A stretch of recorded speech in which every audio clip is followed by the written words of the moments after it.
देखिए, जिसे तुष्टीकरण की राजनीति और सिर्फ पर्टिकुलर एक समुदाय की राजनीति करने वाले लोग जो हैं, वो लोगों के दिमाग में इस प्रकार का ही ऊल झलूल कुछ चलता रहेगा। पाकिस्तान की वो बात कर रहे हैं, आप हिंदुस्तान की बात करिए ना। हिंदुस्तान में रहते हैं, हिंदुस्तान का खाते हैं, हिंदुस्तान की भी तो कभी बोलिए। आपको पाकिस्तान दिमाग में रहता है। अरे, जिन लोगों को धर्म के आधार पे अपना देश चुनना था, सरिया के आधार पे जिनको अपना देश चलाना था, उन्होंने फैसला कर लिया और वह जिन्ना के साथ चले गए। लेकिन मुझे लगता है कि जिन्ना का भूत आज भी यहाँ कुछ लोगों में विद्यमान है और वह बार बार निकल कर आता है। सोचने से पहले बोलिए कि आप क्या संदेश देना चाहते हैं। कभी आप कहते हैं कि अल्लाह को मानने वाला देश का वजीर बनेगा, कभी आप बोलते हैं हिजाब लगाने वाला बनेगा। आप संविधान को मानते हैं तो संविधान से चलिए, और ये सरिया की बातें करना उचित नहीं है। सरिया कानून यहाँ नहीं चलेगा, यहाँ संविधान के आधार पर देश चलेगा।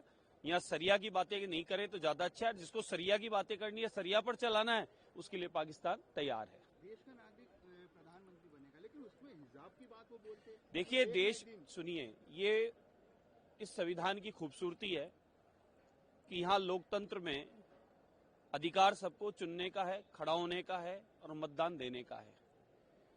इस देश में इस प्रकार का वायुमंडल उत्पन्न करने वाले लोग क्या संदेश देना चाहते हैं?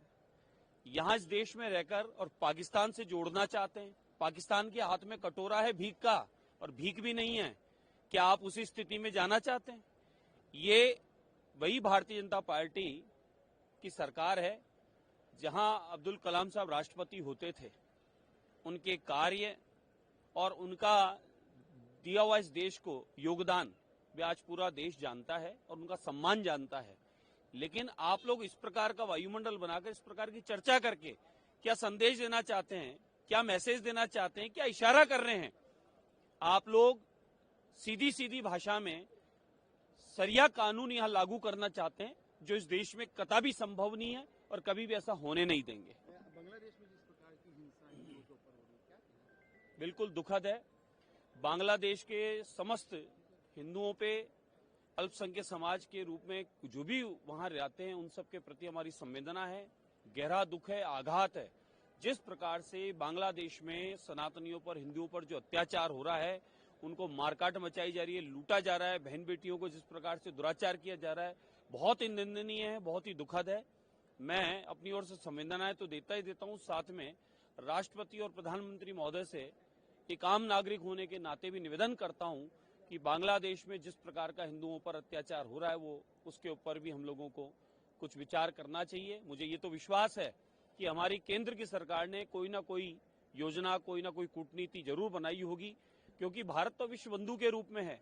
भारत विश्व बंधु के साथ संपूर्ण देश और दुनिया की चिंता करता है और संपूर्ण दुनिया में मदद के लिए आगे होकर बढ़ता है। बांग्लादेश को याद करना चाहिए। भारत के सैनिकों ने बांग्लादेश को मुक्त करवाया था और बांग्लादेश का लोकतंत्र में सहयोग किया था। तो वही बांग्लादेश के लोग अगर सनातनियों पर इस प्रकार से, भारतीयों पर इस प्रकार से अत्याचार करेंगे तो वह उचित नहीं है, ये ठीक नहीं है। इसे रोकने की आवश्यकता है।